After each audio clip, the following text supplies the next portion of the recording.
What should J.D. Vance do about anti-Semitism in his coalition? Okay, look. Not tomorrow, but over the next 2 years.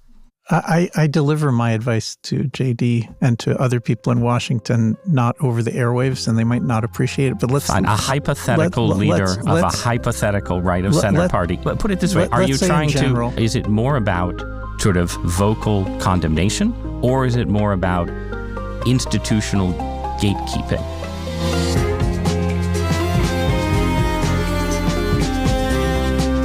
Why is anti-Semitism surging on the American right? Has the America First takeover of the Republican Party undermined conservative support for Israel? The Republican Party completely betrayed its voters by obsessing over Israel. Does America really want to be Israel's dance partner? The Israel lobby used to be all-powerful. It ain't all-powerful anymore. And is it possible to have nationalism without anti-Semitism?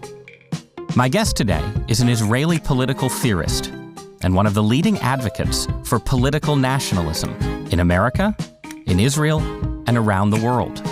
His national conservative conferences have brought together a who's who of right-wing figures and provided a roadmap for the second Trump administration. Yoram Hazony, welcome to Interesting Times. Thank you, Ross. These are interesting times. So. I always like to get people to say that. It's good for the promotional trailers, so thank you for that. I want to start with a broad but basic question. You've just been in Washington, D.C., having exciting meetings. I'm sure there's a lot of talk and argument in the air about the growing influence of figures like the white nationalist and anti-Semitic online star Nick Fuentes. Just how bad, really, is anti-Semitism on the American right now? Well, I think it's pretty bad. The context for American Jews and for others who care about anti-Semitism, the context is, first of all, a dramatic increase in radical Islamic and leftist anti-Semitism, which is such a powerful force that many of my Jewish friends have come to the conclusion that the Democratic Party is not, that there's no future there for them. And so the question is whether the Republican Party is actually going to be a party that has some kind of an appropriate future for Jews. I mean, that is a very big question. Now it wasn't a question for a number of years. Of course, all sorts of people have accused Trump of anti-Semitism, but it turns out that was pretty much hot air. Donald Trump likes having Jews in his coalition. Trump turns out to have probably the most pro-Jewish administration that there's ever been. And at the same time, it's very clear over the last year, certainly over the last 6 months, that figures in the online right who are important in this coalition. Tucker Carlson is, he's the most obvious example. Candace Owens is a less obvious example. But they and others who, let's say a few years ago, they were kind of mainstream normal conservatives. And now they are reigning over a part of the online right that is sharply veering towards a wide variety of aggressive anti-Jewish messages. Let's talk about who we're talking about, maybe beyond the specific media figures, influencers. My friend Rod Dreher got, let's say, a lot of attention for quoting someone telling him that 30 to 40% of younger Republicans working in politics in D.C. like Nick Fuentes. I have a little skepticism of that statistic. The fact that half of Republican Capitol Hill staffers are women, I think alone should give you some reason to be skeptical. But do you see this as a phenomenon of younger conservatives and right-wingers? Do you see it as a phenomenon of an audience that wasn't anti-Semitic being activated or drawn in a particular direction? What are we talking about in terms of the scale of interest in anti-Semitism? I think the numbers are wrong, but I think the analysis is basically right. It's young people who are subjected. They're subjected to savage anti-Semitic messaging all the time. Okay, on the internet. On the internet. That's new. That's new in this generation. Like, a generation ago, you had to look for this stuff. There's no looking for it. All of them know people who are strongly anti-Jewish. All of them have people in their circle of friends that are like that. They all, as part of the podcasts that they watch and the media that affect them, they're confronted with powerful anti-Jewish, and by the way, also anti-Christian Zionist messaging all the time. Does that make them anti-Semites? No, not at all. It might make them people who are thinking about these things and saying, gosh, I don't really know. So it's essentially a normal part of the mix of arguments. It is. That are in their ecosystem. Absolutely. Yeah. There's a clear generational divide, not just on this issue, but on many issues. The Republican Party over 45 is a completely different Republican Party from the Republican Party under 45. And the under 45s are, among other characteristics, they're very, very much online. They, in terms of their worldview, they're in a rebellion against the previous generations, and there's a good deal of resentment, some of it quite justified. Part of this rebellion is also theological, looking for a more authentic form of Christianity. And this new generation's Christianity is one of its most powerful characteristics is rebellion against the old dispensationalist, or I don't know if that's exactly the right word, but let's say like the forms of evangelicism that have a clear place for the state of Israel in the end times that are unfolding. Right. There's long-standing evangelical Christian schools of thought that both have a narrative of the end of the world or the apocalypse in which the state of Israel plays a concrete role, and also a theology often where it's sort of assumed that the new covenant with Christians and the old covenant with Jews sort of run in parallel. Right. Yep. I just wanted to sort of clarify that, but go on. Exactly. So they're rebelling against that. All of the sort of classical questions of why is the Old Testament in the Christian Bible? What are we supposed to get out of it? Do the Jews have any role in history at all, or was it just supposed to have ended? All of those questions they're on the table, right? And I would say even more than that, this is parallel with a general evaporation of Old Testament knowledge. This age group is looking for a much more stronger connection to older traditions, and they don't necessarily know how to find that. And many of those older traditions have a history of anti-Semitism, right? Within Christianity, right? Like the Catholic Church's relationship to Judaism changed substantially in the 1960s. Eastern Orthodoxy's relationship to Judaism has always been complicated, to put it mildly. So you think there is a sense of like you're sort of reaching back towards resources of the past and finding Christianity's anti-Semitic past there? It's anti-Judaism? Well, no, I think they're reaching into the past and coming up with all sorts of resources. You've heard the word resourcement. That's a word that they use a lot. Is reconnecting to the sources. But when you're restoring a tradition, you always have to interpret it. There's no such thing as restoring exactly what it was before. And so there's a struggle among groups, but also just a struggle in the soul about what aspects of what's being restored are things that are appropriate. And so just a couple more characteristics about this age group. Unlike the older generation, they don't really know Jews.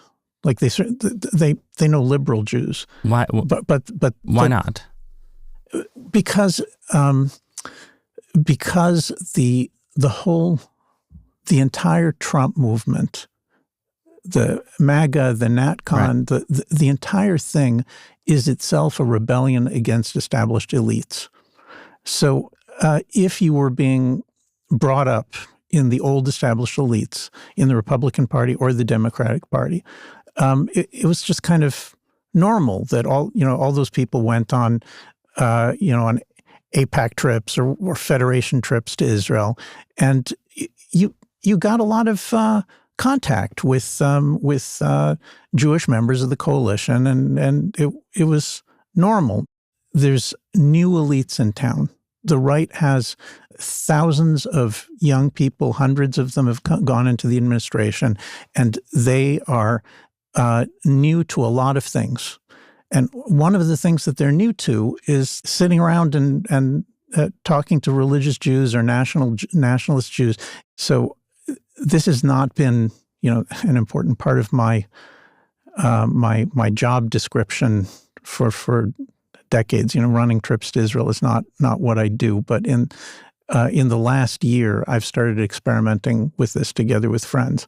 And I don't want to be too optimistic, but my experience with this so far is that many of them are open and interested to learn more. Much of what's missing right now is making a relevant educational experiences available to those people who want it. I think that would be much more effective than a lot of what's going on in the public debate right now, where there's all these accusations of, it's the 1930s, it's Weimar, and so on. I think that's not accurate. But so I think some of those accusations come out of what has been the dominant narrative about how Jews should think about nationalism ever since the 1930s and the Weimar era, which basically takes for granted that while maybe Jewish nationalism is good for the Jews because it's enabled the establishment of the State of Israel, nationalism writ large is almost always bad for the Jews, right? And I think there's a lot of people, mostly left-wing, center-left, liberal, but also some people on the center-right, who would look at your work, your arguments, the fact that you defend nationalism, you run a conference organized around nationalist principles, and they would say, of course he has ended up with anti-Semites in his coalition. How could anyone have ever been surprised about that? Well, I'm not completely sure that I'm going to end up with anti-Semites in my coalition. I have discovered that a small number of people who were trusted members have defected to a somewhat different worldview. They don't have the same worldview in 2025 that they had in 2022. I'm really not entirely sure what the causes of that were, but I think that the assertion that national independence leads to some kind of Nazism and anti-Semitism, I think it is intellectually fallacious. I think what is true is that Marxists and liberals and nationalists all have their own ways of coming to find it useful to hate Jews and to make the hatred of Jews a helpful political maneuver. And the nationalist conservative movement is certainly not immune to it. The people who are in charge at this moment are not anti-Semites, and they're not sympathetic to anti-Semites. So we'll see whether 5 years, 10 years, 25 years from now, whether American nationalism is going to be fundamentally like the movement that Trump built, which is very welcoming to Jews, or whether it's going to be something very different. Tell me about the virtues of nationalism. You were saying it's good if we can get nationalist American Christians and nationalist Israeli Jews together. What is the good thing that they share? What's good about nationalism? Okay, so there's a kind of a set pattern of the way political order is thought about that goes all the way back to antiquity. And you see this in Hebrew Bible, but you see it in many other sources. You could say the natural way for humans to live is in a society of families and tribes and clans. Every family has its own like foreign policy, basically. Like every family's a militia. Every family. My 9-year-old son would very much endorse this view. No, but there is a state of nature in which families and tribes in constant motion of allying and disallying. That's probably the way that human beings live through most of our existence on Earth. And the imperial state, the state without limits, that's familiar from the ancient Middle East, the Babylonians, the Assyrians, the Egyptians, and then on into Alexander and the Romans. These empires with a mission to conquer the world is not just because they get stuff out of it, but also in order to bring peace and prosperity to mankind. Because the constant agitation of a world in which every family or every clan has a foreign policy, that's what imperialism is supposed to put an end to. Empire in the Hebrew Bible is seen largely as an evil. I could temper that, but largely it's seen as an evil. And if you have a king that's from your own people and prophets that are from your own people and borders that you're not supposed to cross because you don't have an ambition to go conquer the whole world, that world will be more just and also more peaceful. The idea that there is a freedom, what centuries later people would call national self-determination, that's part of the inheritance of the Hebrew Bible. So God, in the Old Testament, God creates the Jewish nation, right? He calls Abraham, he establishes Abraham, he promises him limitless progeny, and then the story of the Hebrew Bible is the story of that divinely ordained nation's relationship to God. So in a sense, nationalism is from the Jews, right? But does God create other nations in the same way? Yes. Say more about that. Because God doesn't give, from your perspective, God has not given every nation a scripture and made a covenant with every nation. He's done something special for the Jewish nation. For sure. Everything you're saying is true, but it's also it is a more complicated subject, and I don't know how deep we want to go into it. But the first of all, the use of the term nation in like the old biblical traditional sense, it has an aspect of kinship, but it also has an aspect of language, and it also has an aspect of law and religion. I mean, there's the Tower of Babel story. All the world is unified, one speech, one way of looking at things, and God doesn't like that. God likes diversity for whatever reason. He doesn't want mankind to be unified and getting ideas. But the bottom line is God creates the nations, and the idea seems to be that from the beginning, or close to the beginning, at least since Moses, the idea is that there'll be one nation that has a better way of life and a better relationship with God, and that its job is going to be to teach that to the nations of the world. It raises the question of, really, was the Torah only given to the Jews only at Sinai? And the simple answer is, you can get away with saying yes, but when you know Scripture, you know that it's not quite so. Well, let me imagine then an argument that some of the younger Christians you're talking about might be interested in, right? Which is something along the lines of, Judaism has this national identity, but Christianity is universalizing. It comes on the scene, it takes a revelation given to one nation and takes it to all people. It inevitably yields a more universalist world. America has elements of this universalism, this sense of, we are a nation, but we are welcoming all peoples. We do not have an established church, all of these kinds of things, right? And from my perspective, I think of America as a country that has both sort of imperial universalizing tendencies and nationalist tendencies. And I take your argument, I think you would acknowledge some of that, and you would say, right now, America needs more nationalism, not more imperialism and universalism. Is that right? What kind of nationalism does America need right now? I think America is suffering terribly, or at least significant portions of America, certainly these young people that we're talking about on the right. Let's start with something very basic. After World War II, there's a project, there's a post-World War II project to replace the old Christian America, the old Protestant America, replace that framework with what we today call liberal democracy.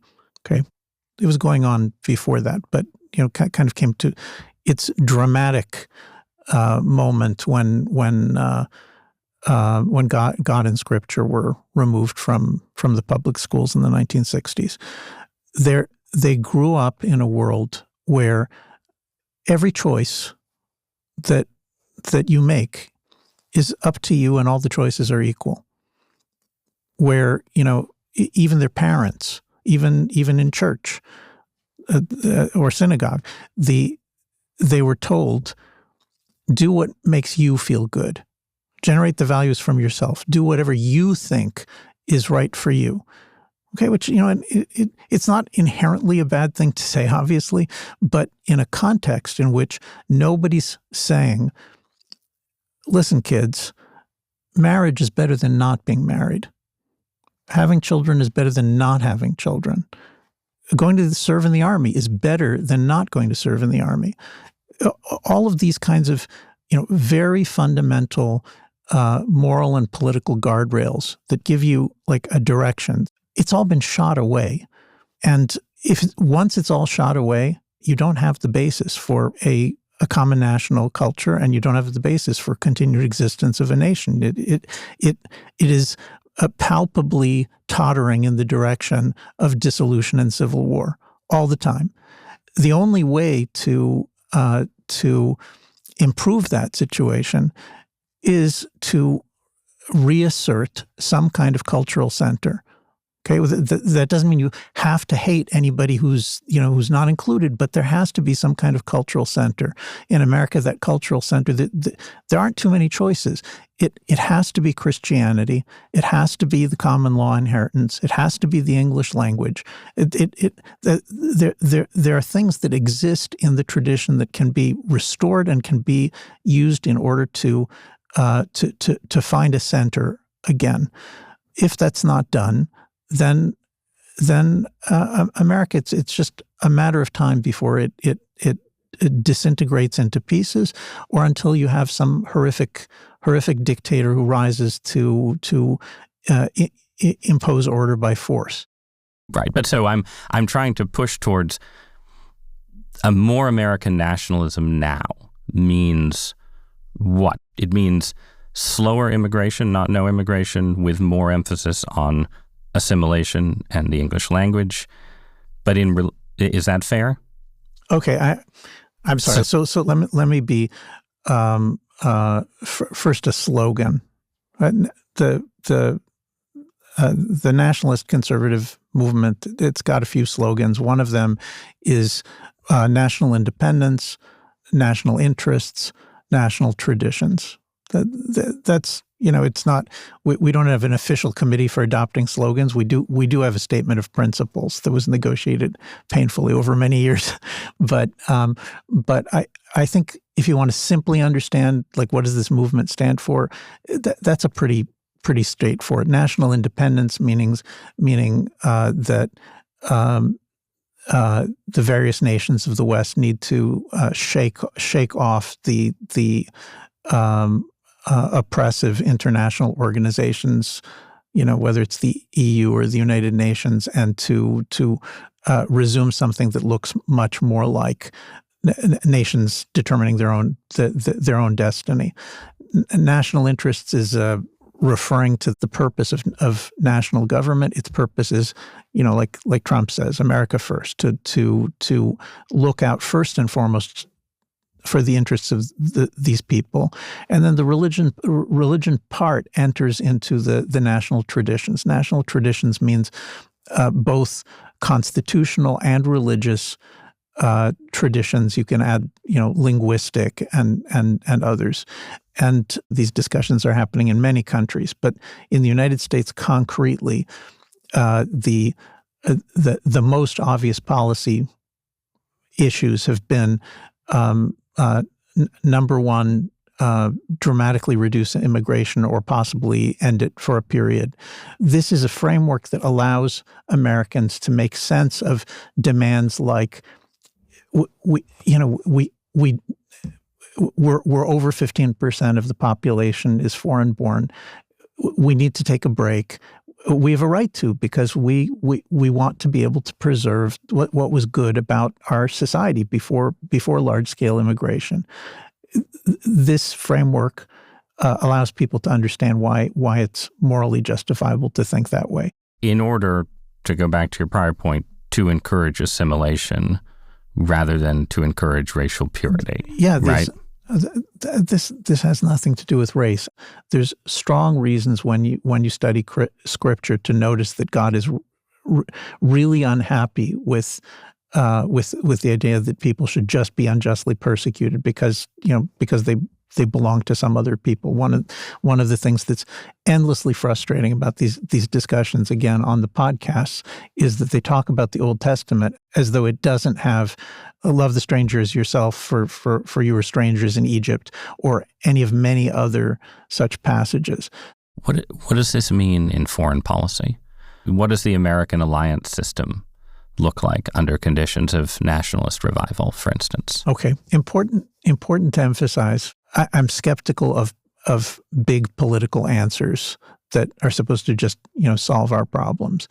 The argument is that in general we're better off if we have to choose whether we want to pursue world empire. Like, do we want America to be in part about sending its armed forces to Afghanistan in order to help make sure that the Afghanis have a constitution and a worldview that looks like ours?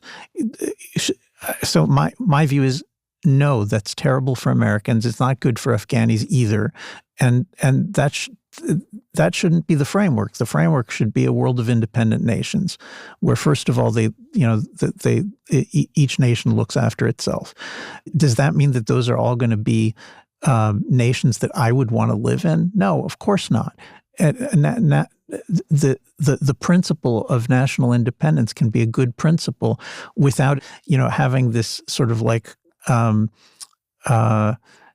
deductive, because nationalism in general is good, that means there are no bad nationalists. Well, that's ridiculous. I mean, our topic's anti-Semitism. Of course, there are nationalist anti-Semites, but there are also Marxist anti-Semites. There's lots of liberal anti-Semites, which is something that strangely keeps getting left out of this conversation. I mean, the idea that being a liberal, like an Enlightenment liberal thinker, makes you immune to anti-Semitism, that's absurd. Can you say something about why people who are liberals or people who are on the left would be tempted towards anti-Semitism? I think there are listeners and viewers for whom the narrative of nationalism yields to anti-Semitism is just much more intuitive than a narrative of left-wing politics leading to anti-Semitism. Right. That's a post-World War II phenomenon, like an intellectual spin to think, Hitler was a nationalist, therefore nationalism leads to anti-Semitism.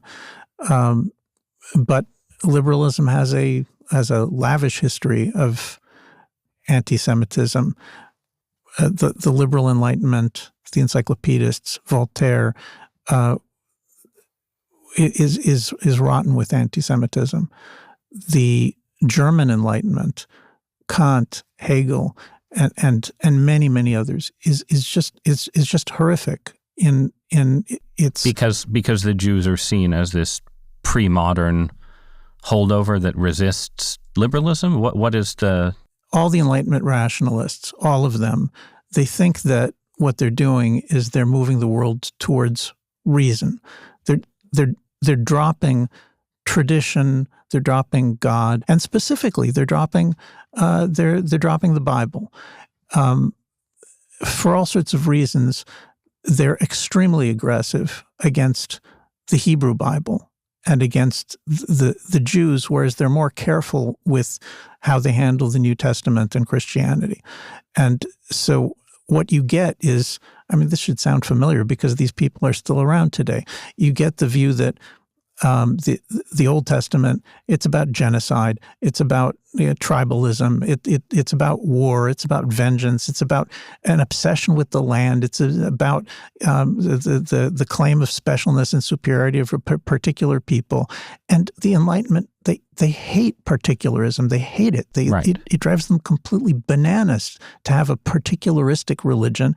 And so the hatred of Jews is because the Jews are the number one, they're the classical example of a particularism, and they want particularism destroyed. They think you can't get close to God if you don't drop your particularism and use reason to get to a universal truth that's accessible to everybody.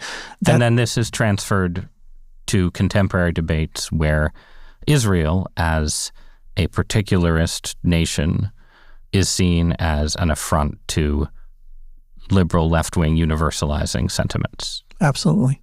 So I'm not trying to solve all the problems with this idea of a world of independent nations. I'm trying to solve some problems. Let me editorialize at you for a moment. Please. I think that whether or not a listener is persuaded by your case for nationalism, the reality of nationalism right now, the reality of a nationalist turn all around the world is just overdetermined by tons of different forces. So I think it's tremendously important to figure out what a virtuous nationalism looks like, because we're going to have nationalisms in the 21st century. But I also pretty much take it for granted that an effect of a more nationalist world and a more nationalist America is a deep change in the relationship that the U.S. has had with Israel for the last 50 to 70, 25, whatever period you want to suggest, right? Protestant Americans looked at Israel and saw a country that had a similarly biblically rooted religion that was all, we were both settler societies and so on. There were these sort of commonalities of nationalism, but a big part of the U.S.-Israel bond was a sort of some of that universalism that you were talking about after World War II, that was related in revulsion against the Holocaust and Hitler, that was related in a sort of evangelical Christian universalism that went beyond American borders. And I just don't see how you can have a world or an America that retreats from universalism, retreats from liberal empire, without having a lot more skepticism about the U.S.-Israel special relationship. Am I wrong? Well, I think that the relationship is going to change for the reasons that you're saying. I'm not sure it's exactly correct to frame it as Americans had faith in the relationship and now they have skepticism. I think we are in a transitional time on many, many issues. And one of the issues is the way America conducts foreign policy. America's old way of conducting foreign policy for 2 generations was to see itself as kind of a global policeman with responsibilities to everything in the world, and specifically with regard to countries that were, that were labeled liberal democracy, like whether they were correctly labeled or not. But once they got labeled that way, then there was an attitude of America's in charge. Okay, and there have definitely been benefits to Israel of this, but it is worth emphasizing that since right now there are all these people saying Israel could never survive without the United States. Israel's created by the United States. It's not true. Israel and America have an extremely special relationship for the reasons that you said, and but it's nobody should be thinking that Israel has to be an American protector forever. I'm not only talking about the feelings on the American right, where the aid to Israel has been an issue for forever. I mean, since I was a kid, that's been an issue for the American right. I'm pretty sure that after the Biden administration, most Israelis have figured out that the aid it's a two-edged sword, and I don't think Israelis want to have forever to be being told what to do down to the level of which street in Gaza should you send troops to from across the Atlantic. I think it's a disaster for America to be involved in other people's wars at that level. So I'm not going to say how much of what we're seeing on the American right now is driven by the Gaza war, but clearly it's not irrelevant to the story, right? And you have a number of American conservatives, nationalist politicians like Marjorie Taylor Greene standing up and saying, I think that the war in Gaza is unjust, or I think Israel is committing war crimes and things like that, right? How do you navigate that kind of tension, I guess, from the point of view of America or Israel? Well, if the United States feels that war crimes are being committed, I think it's pretty normal for ambassadors to protest, and if things are bad enough to take steps to try to change things. But I don't think that's the right way to look at the anti-Semitic right. Let me just give it a label, because anti-Semitism certainly doesn't cover the entirety of what's going on. There's always been an alt-right. I don't know always, but ever since there was an internet, there was an alt-right. Everybody knew what it was. It's not a coherent set of an ideology or something. It's a bunch of different ideas and different movements, which in general, like some of them are sick of the American Constitution. They want to overthrow it. Some of them are sick of God and Scripture. They want to overthrow that. Some of them are some of them are sick of having Jews involved in coalition politics in the United States, and they'd like to end that. But that alt-right was always a pretty peripheral for all the years that I've been involved in this, up until 2023. Okay, now 2023, as you say, it's overdetermined. I mean, it's, obviously that's that's when October 7th happened, and that was the beginning of Israel's war, and it affects everything. But other things were going on. Tucker Carlson did not, he didn't leave Fox News early 2023 because of the war, which started in October. Tucker's move into sort of the alt-right space, it preceded this war. So there are other things going on. And I'm not, well, let me say this, let me say this somewhat forcefully. I have not discovered that the openness to anti-Semitic messaging on the right under the age of 45, I have not noticed that it is a reaction almost at all to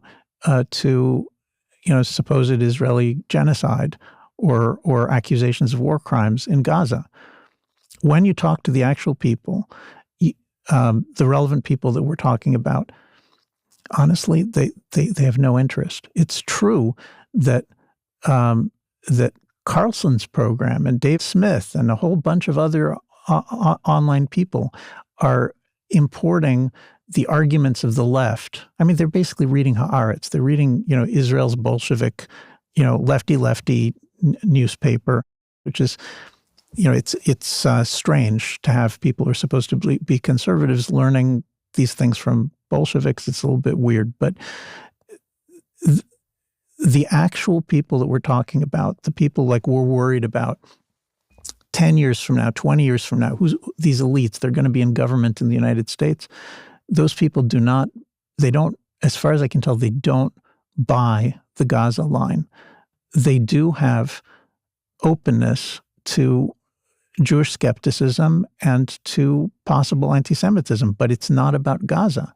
See, to me, that's a very pessimistic reading from my perspective, because it seems to suggest the Gaza war is hopefully a temporary foreign policy crisis that, has yielded all kinds of concerns about the U.S. relationship to Israel, all kinds of concerns about Israeli policy.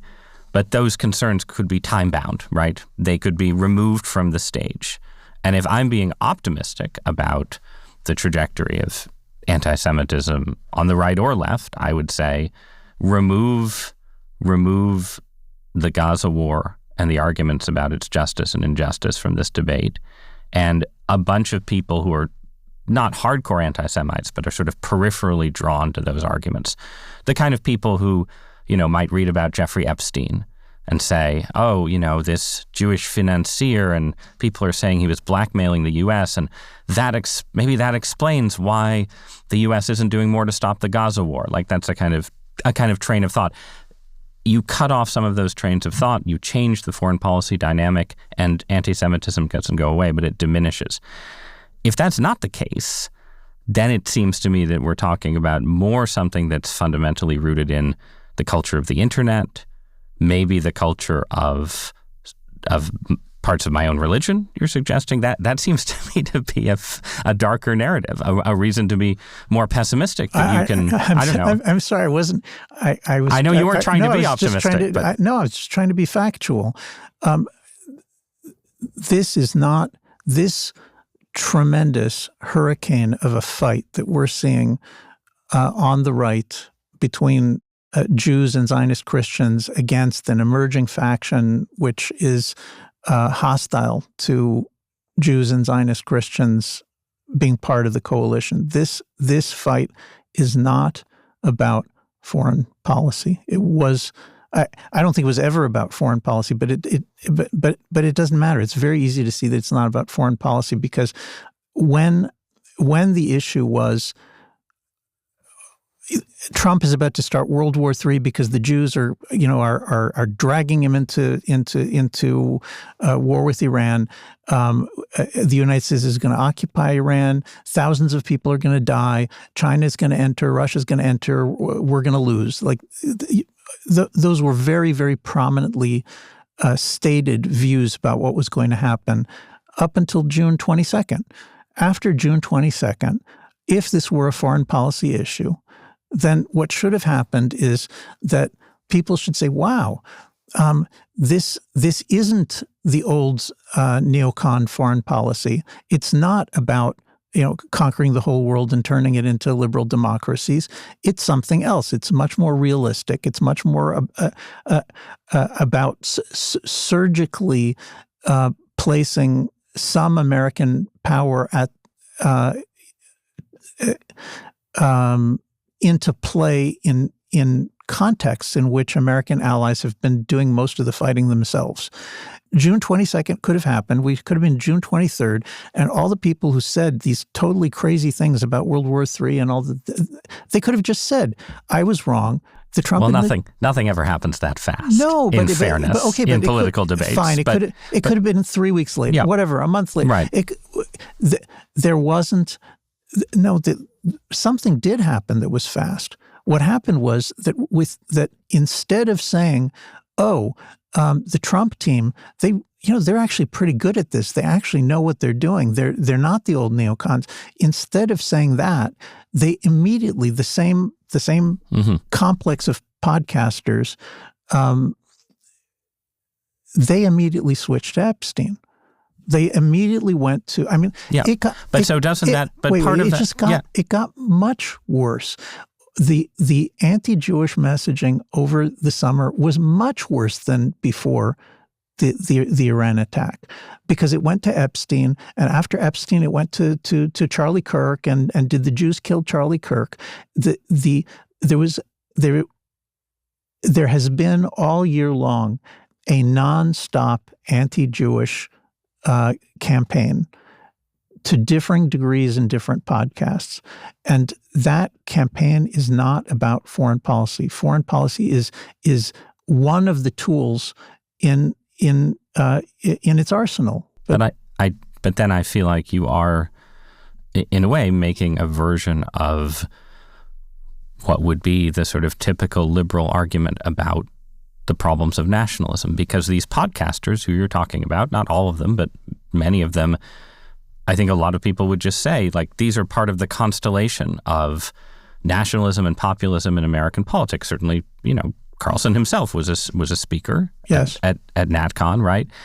And so aren't you then left with the conclusion that if it's not foreign policy that's doing it, then a resurgent nationalism in America was always just going to develop an anti-Semitism problem? I mean, do you estimate the liberal critique of nationalism slightly higher, I guess, in a world of, do you give it any more credit than you would have 3 years ago?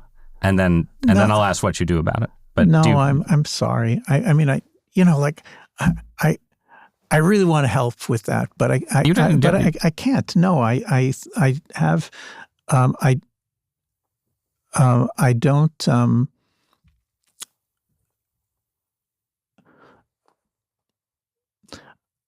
as I said before, I think that hating Jews is a useful tool and ideologically makes sense for some people within the Marxist framework, within the liberal framework, and within the nationalist framework. I mean, the Jews are never going to stop being a potentially useful target, because it's a small group of people with a lot more influence than their numbers suggest, which is annoying. It's annoying to people. That's the fact. The specific context of Western history in which Jews continue to represent the Mosaic Law and the Old Testament as a living religion, which is, lots of Christians admire it. Lots of Christians feel like it, we're brothers, and I feel that way. But many people are always going to say, no, this religion is challenging to my Christianity. I've got to, I've got to suppress it somehow. I don't think that that's intrinsic to nationalism. But maybe it's this then.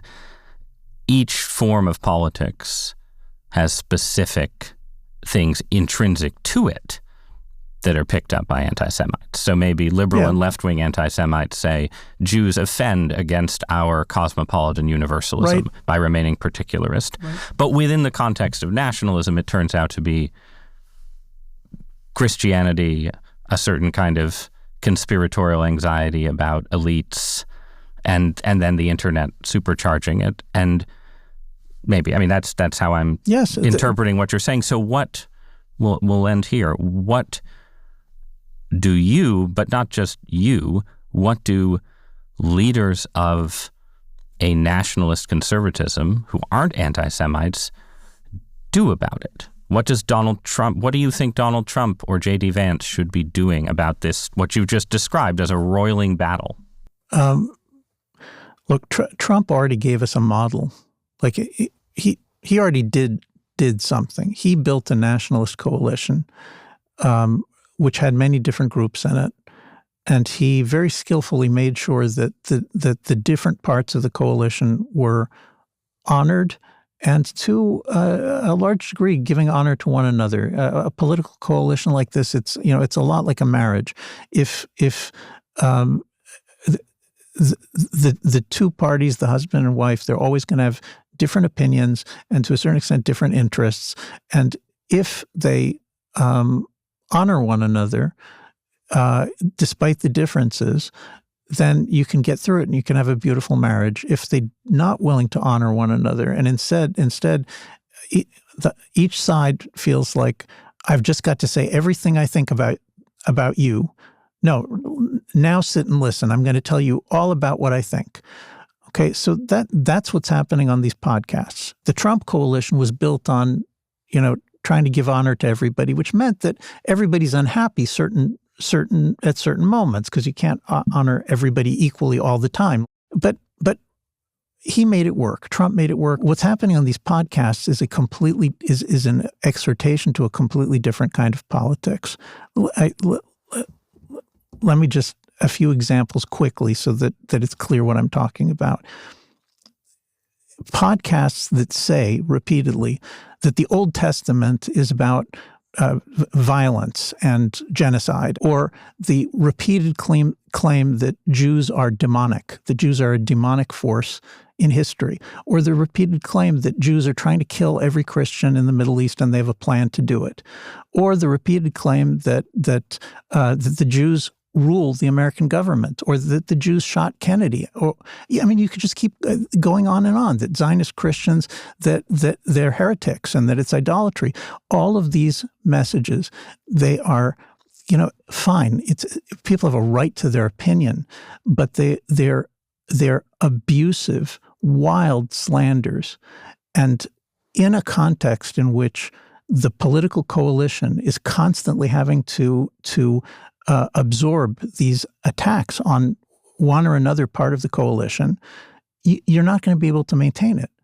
But so how that's placing the agency with people offering anti-Semitic arguments online, right? But presumably they're not, Candace Owens is probably not going to listen to this podcast and say, Yoram Hazony has convinced me to stop saying that Israel was involved in Charlie Kirk's assassination, right? The people who are listening to you, presumably, are the leaders of conservative institutions like the Heritage Foundation, which has been in the news for its difficulty navigating this, but also Donald Trump, J.D. Vance, would-be future leaders of the Republican Party. And I will say one thing about Trump is that he has a unique kind of charisma that I have come to appreciate in reluctantly over his years. But Trump got people to vote for him in 2024 who wanted the U.S. to do more to support Israel in its war in Gaza, and who wanted the U.S. to stop the war tomorrow, right?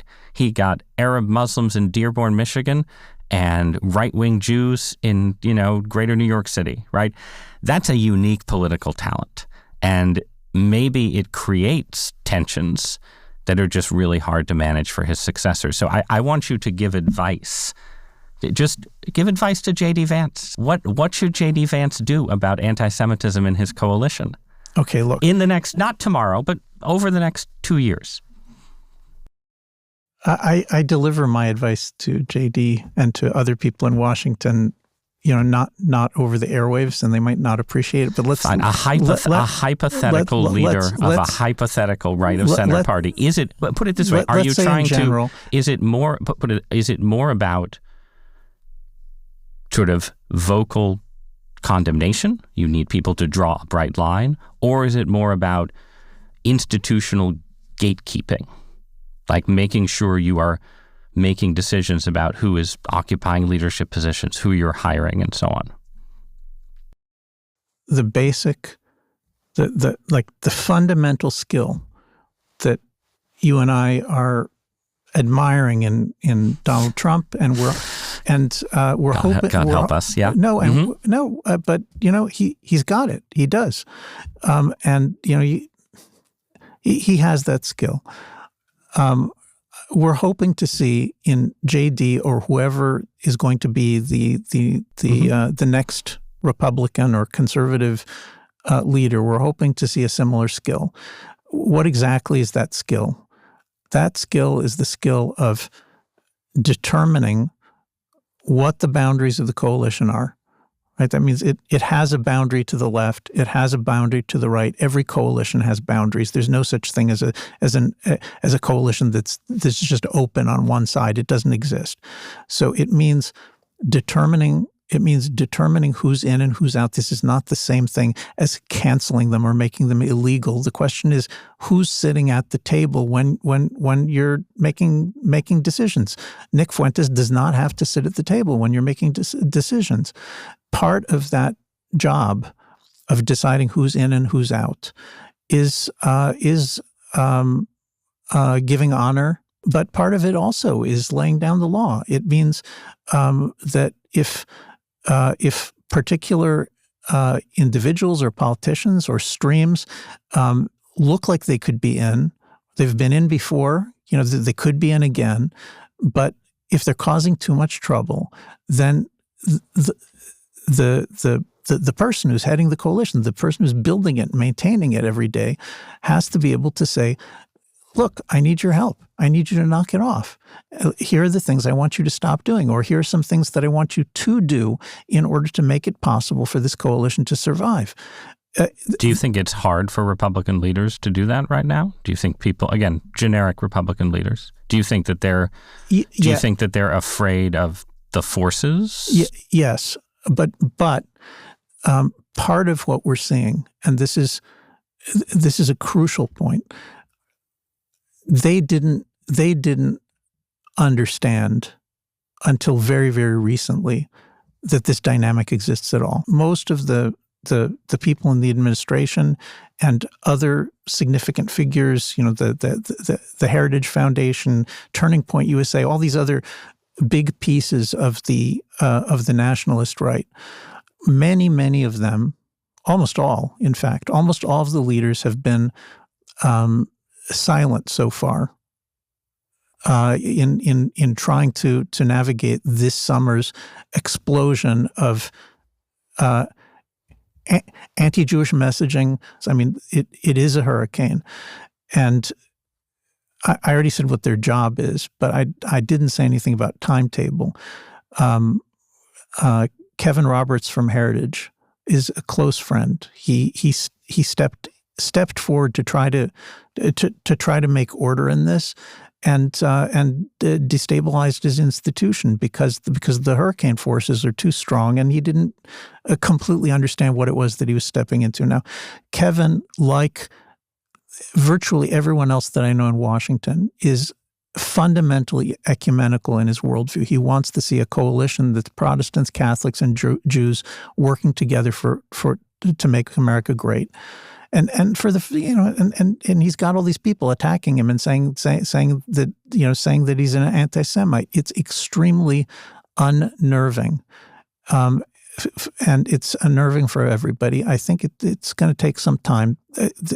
Look, I know that people are many people feel such terrible things are being said. JD's got to speak up. Kevin's got to speak up. The leaders have to speak up. Trump has to speak up. I understand it. I sympathize, but that's not the way it works. What needs to happen is for an appropriate set of decisions to be made over time, responsibly, about who's going to be in the coalition, who's going to be outside of the coalition. That means hearing people out. That means learning about this crisis, which most of the relevant players, they didn't know until a few weeks ago that there was such a crisis. So now they're learning for the first time that they have this problem. And I assume that Heritage is going to solve the problem. I know a little bit about what steps they're taking, and I think it's very, very likely that Heritage is going to get on an appropriate and excellent path. And I think that's true for the other institutions we're talking about. People need to learn this subject. Nobody thought that anti-Semitism on the right was going to be one of the top 3 or 4 things that American political leaders had to think about 6 months ago. So now it is. Now they have to think about it. There's a lot of good people, like really, really, really good people who are in the administration and in these think tanks, and they're working on it. And from what I saw in the last 2 weeks in Washington, I believe that they will eventually come to appropriate conclusions. All right. I imagine we'll have chances to revisit this argument in the not-too-distant future. But for now, Yoram Hazony, thank you so much for joining me. Thank you for having me. My pleasure.